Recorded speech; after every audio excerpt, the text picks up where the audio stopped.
Good morning.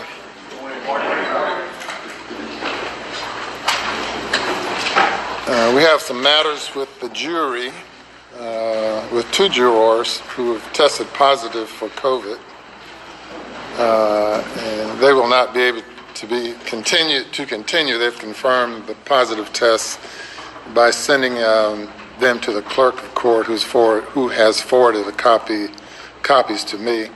And I've spoken with each of those jurors, and they are one is symptomatic, and one had a cough and sore throat, and they've both been relieved. So we have two alternates, two alternates that'll become part of the regular panel. So we'll need to do that this morning. Any comment? Your Honor, and after great consternation, having just gotten over COVID myself over the Christmas holidays, and did a little studying on it, my understanding is that if you've been exposed to somebody with COVID, it can be up to 5 days before you exhibit symptoms.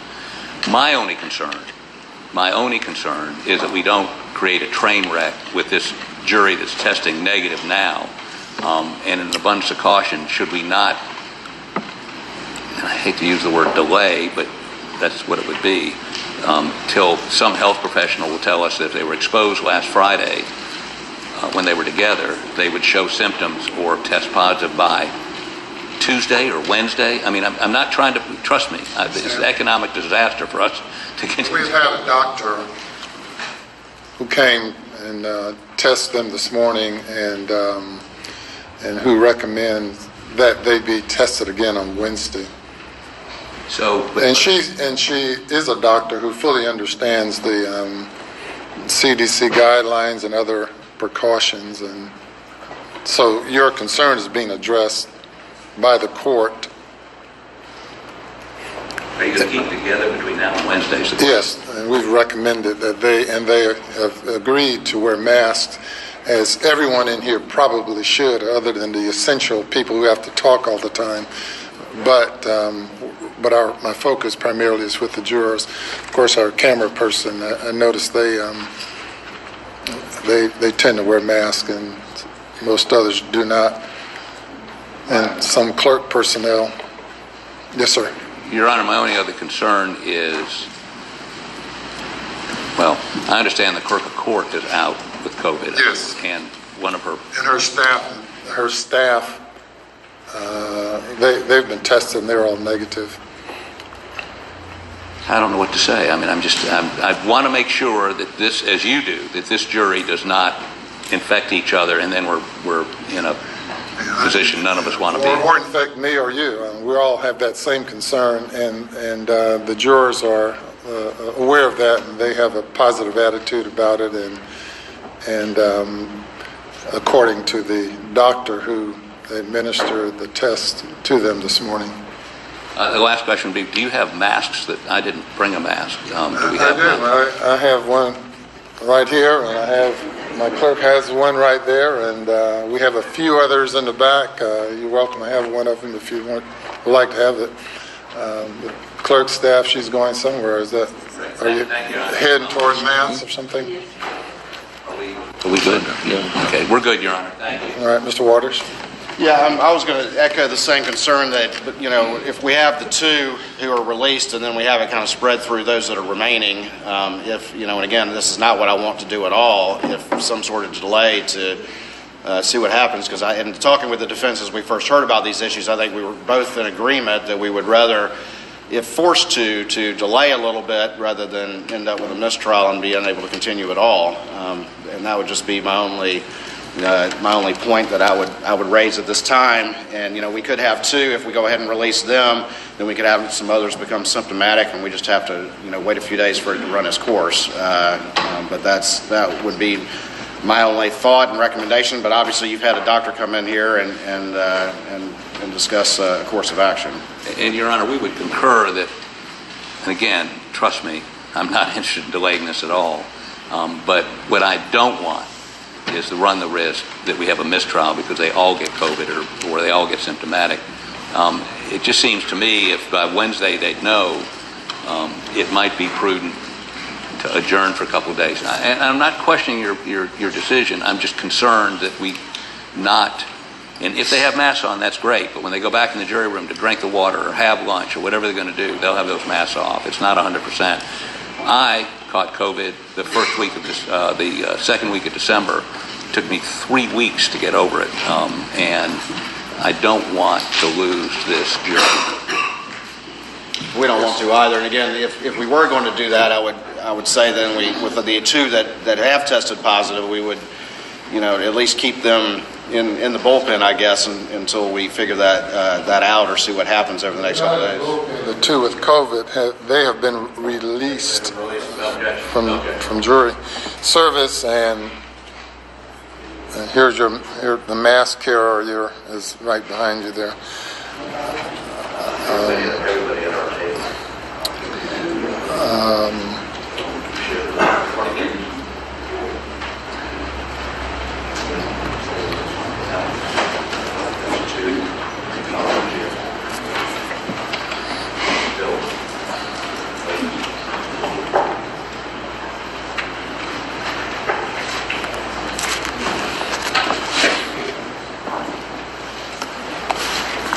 Yeah, fortunately, we selected, wisely selected 6 alternates, and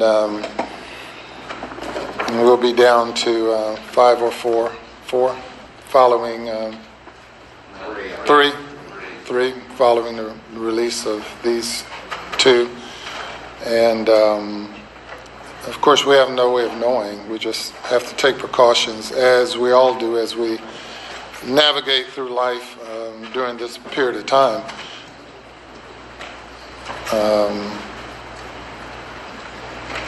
And we need 12 to deliberate, so that's the goal. That's why you have alternates. Of course, anytime you have a trial that's protracted, that goes on and on and on and on, then you run a natural risk of attrition, and which we are experiencing now.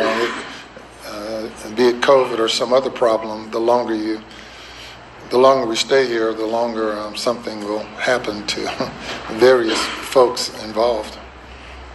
All I say about how long this is going on, I'm reminded of a quote from Jerry Spence, the famous trial lawyer in the Silkwood case. In that case, which went not much longer than we are, he said, "We began this trial in the winter, we finished it in spring. I thought we would grow old together." So I'm beginning to feel much like Mr. Spence, but hopefully we can finish the state's case this week and we can begin our case. Yes. With regard to selection of the next 2 jurors to become part of the 12, the clerk has placed the juror numbers of the remaining jurors in a box. And statute requires that they be selected. I think the word is by lot. Any objection to a clerk, member of the clerk staff, selecting the next 2? No objection, Your Honor.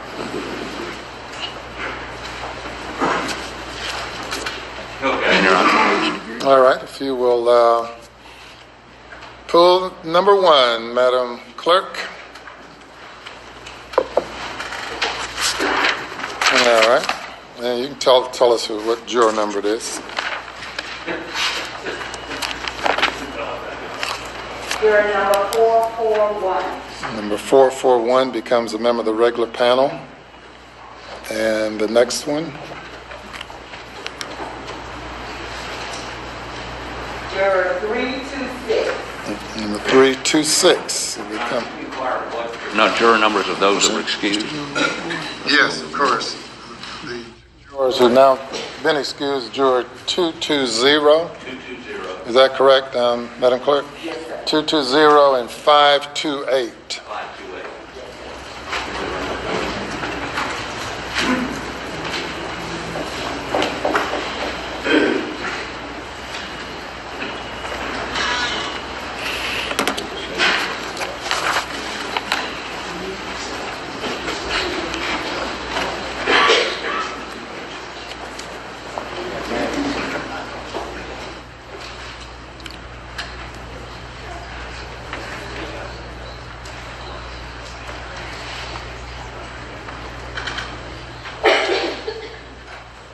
Yes, sir. Mr. Waters and I are responding as this develops, and I'm not trying to, it's a joint concern. We have a huge gallery out here. Are we exposing ourselves to more risk by having them there? Yeah, probably so. Having brought that to your attention, Well, would you like me to issue a mask mandate for everyone in the courtroom? Other than witnesses who are testifying and people who have to speak openly in court, like the judge and lawyers? Yeah, I think it would mitigate it. Well, and aside from a mask mandate, we might, have a little bit of social distancing. A little less numbers might be warranted. I mean, none of us want to limit anything, but we're in a different paradigm, and both of us have a concern about getting this thing to the end without COVID causing it to fall apart. And that's the paramount concern for both the state and the defense and the court, I know. And, Your Honor, half our alternates are gone now. Half our alternates are gone. We're 3 weeks in, 3 jurors down. At this rate, we could have a problem. We need to have somebody give a little thermometer thing at the door. We'll leave all that with the clerk staff. They are able to monitor that, I believe. I'm not going to order any social distancing. It mean we cannot order any social distancing with the jurors. Of course, when COVID came in initially, we reversed the courtroom and had the jurors seated in the audience, and that was our means of keeping them socially distanced. I think we can require masks because people who are in the audience are here for the most part of their own volition, and they can watch it all on TV if they do not wish to wear masks. But I'm not going to order any social distancing, and for the moment we're going to encourage everyone here to mask up for your own protection as well as the protection of these proceedings and of each other. And then we'll explore how far we need to go with that as the day progresses. Otherwise, is there anything else before the jury comes? Your Honor, one other matter, and I just to let you know some developments over the weekend.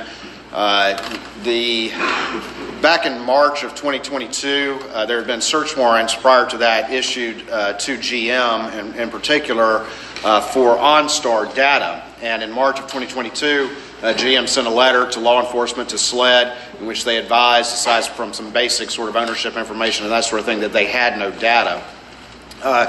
Late Friday after court, Friday evening, I got a call from John Conrad, who, of course, as Your Honor is aware, has been handling a lot of that digital evidence, who had received a communication from GM stating that probably because the trial was going on and maybe in response somebody was watching the testimony of Fafosky, that they had gone back and looked again, and this time they found a lot of data that includes GPS location data from the Suburban that was that the defendant had on June 7th, 2021.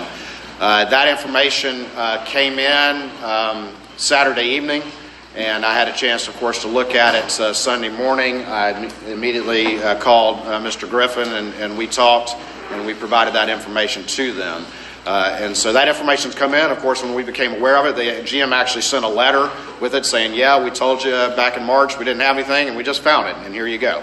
And so we've actually had that data and provided it to the defense. Obviously, we'll let the defense speak for themselves, but we've done everything to facilitate their review of it. If anything, I think it confirms a lot about the timeline that we're both working within. So I don't know that they have any objection about that. We're just trying to absorb it on the fly. It is a substantial amount of information. But I wanted to raise that to the court's attention and of those developments, and of course, let the defense speak for themselves.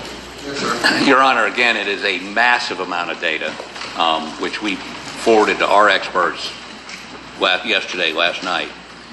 They're beginning to look through it. Some of it is very helpful to us. We don't see it in any way contradicting the state's previous timeline. But the data can show you car speed, can show you GPS exactly where they were. It can show, just many things that we did not have before. And again, we can. This is not about who didn't do what when GM concedes they didn't give it. The problem is, there's not a problem. They're going to bring somebody from GM to authenticate it, as I understand it, and then give it to their expert, who they were going to use for a timeline anyway, and have him or her digest it. We will not be able to cross-examine their expert until our experts have a chance to digest it on a granular level. So I'm just the court a heads up. We got it to them yesterday. We suspect it's going to take them 2 or 3 days to do that. And so I know we're talking about having their rest of the case by Wednesday, and we're going to try to get ready by Wednesday. But I can't guarantee. Again, we just got it yesterday. So the only hang up that once they authenticate it, before we cross-examine their expert, we need an opportunity to have our experts advise us what, if anything, we need to ask them. That's just, how it works. And Your Honor, just to be clear about this particular data, there's 2 sets of data. The most important data to what we're doing, and again, is confirmed by the timeline. It's just actually confirmatory of the timeline that we've been presenting to this jury. But we have specific location data points that are being logged every 30 seconds or so, or something like that, as well as vehicle speed. That's the crucial data that's in this from the relevant time period. There's another file that has some various sensor data that's logged. But in our initial review, I don't think there's going to be anything in that information that's going to be helpful to either side. And actually was talking with the defense counsel earlier, and they were able to load already, because I was going to suggest they do this, load that location data into Google Earth, and it works pretty well. So I think it's something that's going to be able to be digested fairly quickly, and at least in our review, it does not appear that there's any information in there that's different than the timelines that we were already working from. Is just much more specific and confirmatory of what had already been established. Your Honor, with all due respect to Mr. Waters, his opinion on what's important to us is not. We find things in that other data he talks about that's not relevant or not of interest to them. That is of interest to us. An expert's can't load it into Google Earth.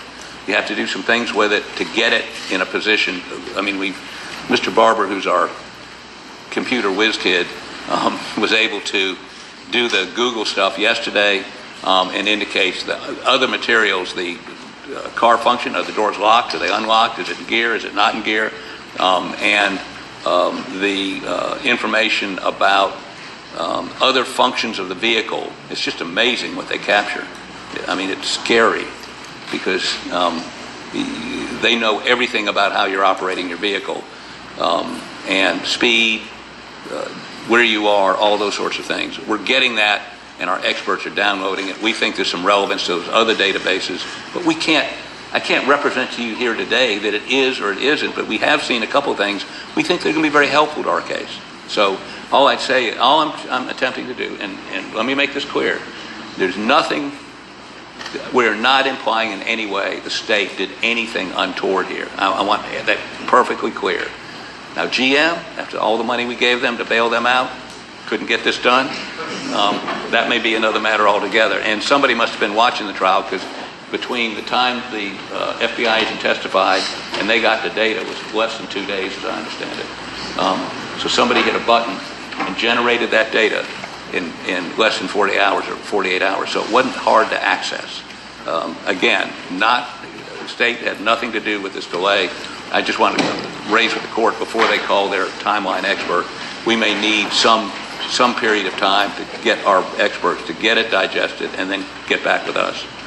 At its core, it's an unexpected witness coming into the trial. I know there have been some cross-examination on that issue in general. So the state has now disclosed an additional witness, and certainly in fairness to the defense, you should have an opportunity to adequately prepare to confront that witness if need be. And I'm sure that witness is down the line, not the next witness the state is calling, since the state indicated that you expected to be through on Wednesday, and that did not include this witness. So you must have other witnesses and you should be ready to proceed with, and we'll deal with the other issue as it might come up. And Your Honor, we'll keep you posted. We're going to, we're in court from 9:30 to get back till 6 or 6:30 to be able to talk to experts. So we're going to have to talk with them tonight. But again, we're somewhat constrained as to how much discussions we can have and at what time. Understood. Thank you. And Your Honor, again, we're having to digest it as well, but it's going to be incorporated in our timeline witness who, yes, is not expected to be called, late tomorrow or Wednesday. Anything else before the jury comes? Nothing from the state, Your Honor. Nothing from the defense, Your Honor.